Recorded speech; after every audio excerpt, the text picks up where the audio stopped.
मङ्गलं भगवान् अरिहन् मङ्गलं भगवान् जिना मङ्गलं प्रथमाचार्यो मङ्गलं वृषभेश्वरा मङ्गलं भगवान् वीरो मङ्गलं गौतमोऽन्गणी मङ्गलं कुन्दकुन्दार्यो जैन धर्मोऽस्तु मङ्गलं सर्वमङ्गलमाङ्गल्यं सर्वकल्याणकारिकं प्रधानं सर्वधर्माणां जैनं जयतो शासनं जैनं जयतो शासनं जैनं जयतो शासनं गुरु अर्हत् गुरु सिद्ध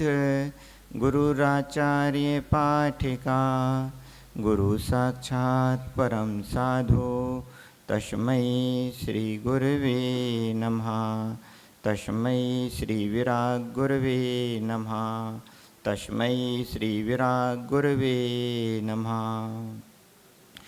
देवादिदेव 1000 श्री आदिनाथ भगवान की, देवादिदेव 1000 श्री शंभवनाथ भगवान की, देवादिदेव 1000 श्री श्रीमंदर स्वामी भगवान की, परम पूज्य वास सिद्धरकूट से निर्वाण को प्राप्त समस्त महामुनि राजों की, परम पूज्य वात्सल रत्नाकराचार्य श्री विमल साहजी महाराज की, परम पूज्य तपस्वी सम्राट आचार्य शनुति साहजी महाराज की, परम पूज्य सर्वोत्कृष्ट समाधि साधक राशन भारत गौरव गणाचार्य गुरुदेव श्री विराग साहजी महामुनि राज की, परम पूज्य पट शमनाचार्य श्री विशुद्ध साहजी महामुनि राज की, अहिंसामयी विश्व धर्म की,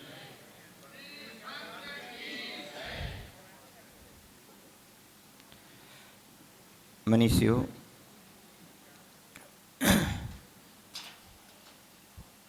जिन्होंने इस संयम के मार्ग पर आगे बढ़ाया, विभिन्न प्रकार के ग्रंथों की शिक्षा प्रदान की और अपना हस्त कमल का आलम्बर दे करके इस मोक्ष मार्ग पर अग्रसित किया, ऐसे परम पूज्य गुरुदेव गणाचार्य श्री विराग साहजी महामुनि राज के चरणों में बार बार नमन एवं वंदन करता हूँ। जहाँ परम पूज्य आचार्य भगवान विराजमान हों वहाँ हम आपको कुछ देने का प्रयास करें तो शोभा को प्राप्त नहीं होता, किंतु उनकी आज्ञा से जो कुछ परम पूज्य गुरुदेव से सीखा है वह आपको देने का प्रयास करेंगे। मनीषियों, सिद्धवरकूट की पावन धरा, जहाँ पर सन 2013 में परम पूज्य आचार्य भगवान गणाचार्य श्री विराग साहजी महामुनि राज के साथ विशाल 90 पिच्चियों के संघ के साथ में जहाँ पर परम पूज्य गुरुदेव का आगमन हुआ था और इस सिद्ध भूमि के दर्शन का लाभ लिया था। सिद्धवरकूट वह कूट जहाँ से सिद्ध हुए हैं, ऐसा यह सिद्धवरकूट सिद्ध क्षेत्र है।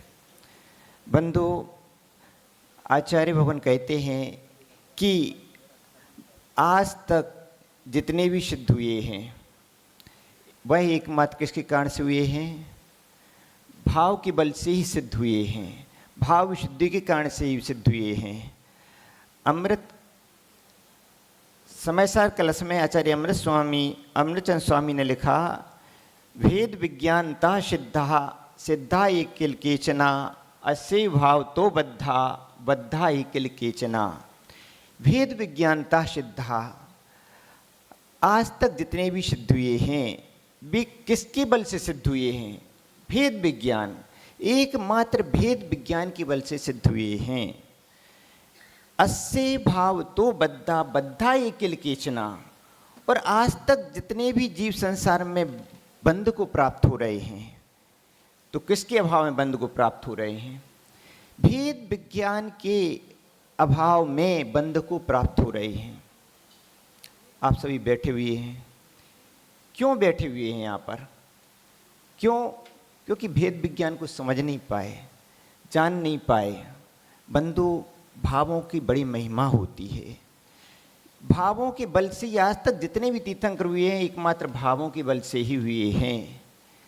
चारों गति के जीव मोक्ष जाने की शक्ति है, ऐसा नहीं है कि मात्र मनुष्य गति के जीव में ही मोक्ष जाने की शक्ति हो। चारों गति के जीव, चाहे देवगति हो, नरक गति हो, त्रियंच गति हो, मनुष्य गति हो, चारों गति के जीव मोक्ष जा सकते हैं।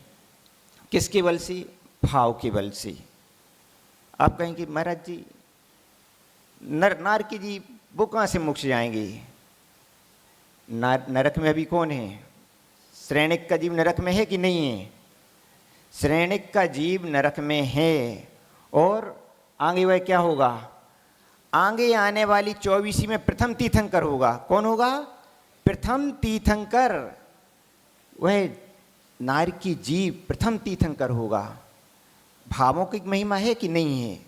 उसके परिणामों की वहाँ पर भले ही नरक में है, लेकिन उसके परिणाम इस प्रकार के हैं कि उसके बल से वह आगे आकर के तीर्थंकर होगा। आचार्य भगवान परम पूज्य गुरुदेव गणाचार्य स्वामी विराग जी महाराज अपने प्रवचन में बतलाते थे कि तीसरे नरक तक तो कौन जाते हैं?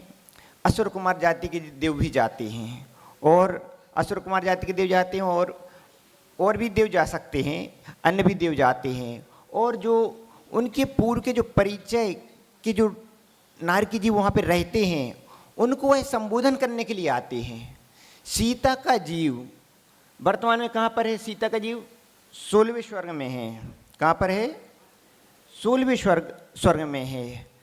जब उसको स्मरण में आया कि लक्ष्मण का जीव नरक में है, तो बंधु अब स्वर्ग का देव है, रात तो काम कर रहा है उसका, अरे लक्ष्मण का जीव जिसके साथ मैं पूर्व में इतने लंबे समय तक रही हूँ, उसका जीव नरक में है।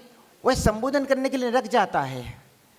वह अच्युत स्वर्ग से आता है और संबोधन करने के लिए नरक जाता है, और वहाँ पर लक्ष्मण के लिए संबोधन करता है।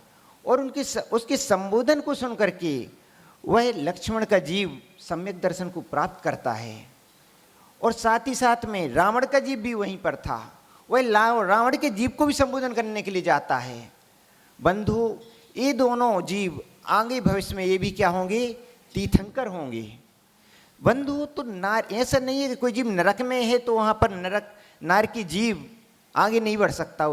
भाव की ऐसी महिमा है कि भाव तो कोई भी भा सकता है, चाहे नार की हो चाहे मनुष्य हो।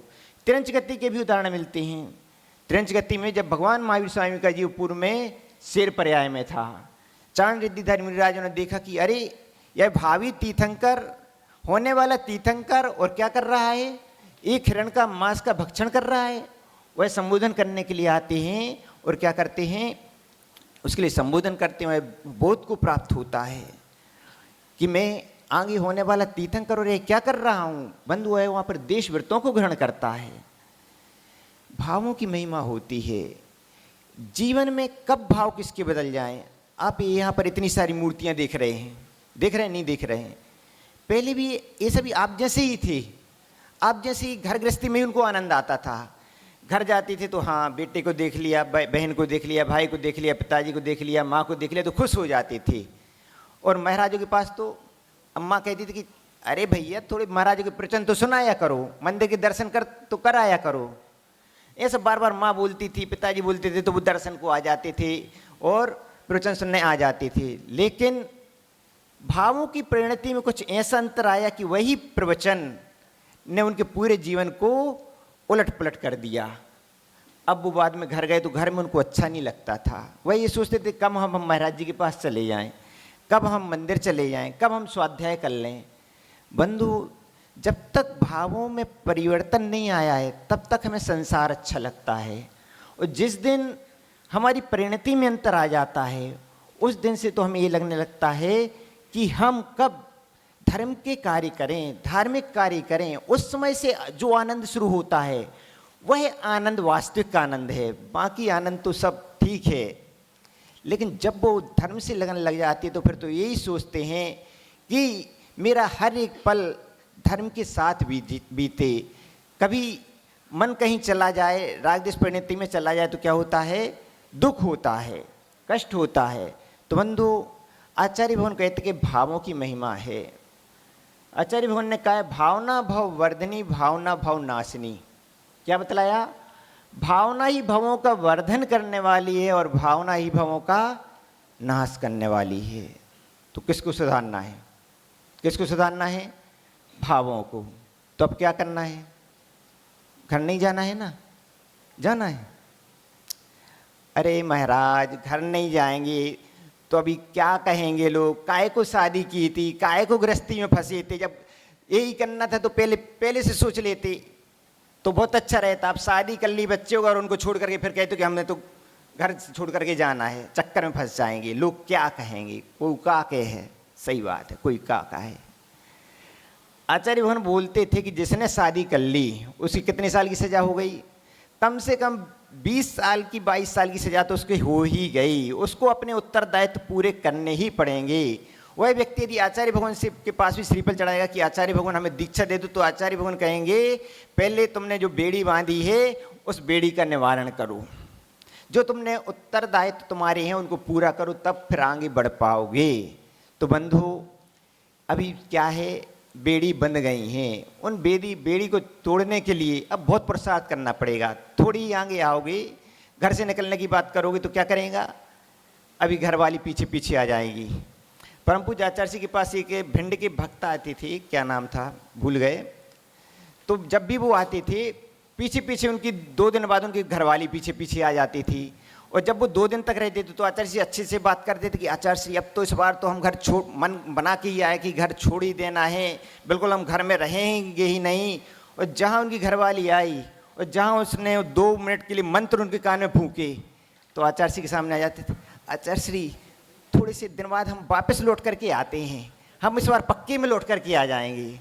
बंधु, ये बेड़ी ऐसी होती है, राख की बेड़ी, जो घरवाली होती है भली कितनी दूर रहे, लेकिन जो बेड़ी है वह भली लोहे की बेड़ियां तो दिखती हैं लेकिन ये राख की बेड़ी दिखती नहीं है, लेकिन बड़ी जोरदारी से बंधी रहती हैं। अब कहीं भी रहेंगे लेकिन क्या होता है, स्मरणशोर चला ही जाता है। तो आचार्य भगवान कहते हैं कि जीवन में एकमात्र भावों की महिमा है। भावना भव वर्धनी, भावना भव नाशनी। भावना ही भावों का वर्धन करने वाली है। आज तक हम इन्हीं भावों के कारण से हम 84 के चक्कर में लगे रहे, इस कारण से अनादिकाल से भटक रहे, अनादिकाल से भटक रहे हैं।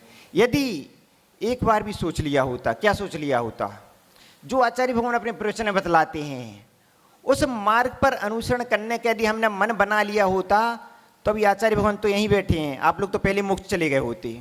लेकिन हर बार किस में पड़ जाते हो? लक्ष्मी के चक्कर में पड़ जाते हो। किसके चक्कर में? लक्ष्मी जी के चक्कर में पड़ जाते हो। तो आचार्य भगवान कहते हैं कि अब हमारे लिए लक्ष्मी जी के चक्कर में नहीं पड़ना, हमारे लिए बेटा के, बेटी के, घर वालों के चक्कर में नहीं पड़ना, अपितु किसके चक्कर में पड़ना है? धर्म के चक्कर में पड़ना है, धर्म के मार्ग पर आगे बढ़ना है।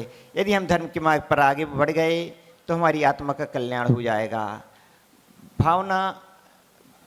भावना एक व्यक्ति वह भी है जो अस्पताल में बैठा हुआ है, अस्पताल में है, उसकी भावना थी कि हमारी दर्शन करनी है, लेकिन हम दर्शन नहीं कर पा रहे हैं आज।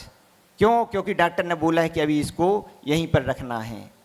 लेकिन वह वहाँ पर क्या कर रहा है? वहाँ पर अस्पताल में भी वह क्या कर रहा है? भावपूर्वक भगवान का स्मरण कर रहा है, ध्यान कर रहा है, भावपूर्वक पूजन कर रहा है, सब कुछ कर रहा है। एक व्यक्ति मंदिर भी आया है, मेरा मंदिर का नियम है लेकिन दुकान पर अवश्य जाना है, साथ में बाजार से सब्जी भी खरीदना है, टमाटर खरीदने हैं। अब वह मंदिर में जाता है और मंदिर में जाकर क्या दिख रहा है उसका? तो अपनी दुकान तो खरीदेगी, दुकान पर ग्राहक खड़े हैं टमाटर खरीदने, कहीं टमाटर समाप्त ना हो जाएं। बंधु, मंदिर में आकर भी उपयोग कहाँ लगा हुआ है? कहीं टमाटर में लगा हुआ है, कहीं दुकान पर लगा हुआ है।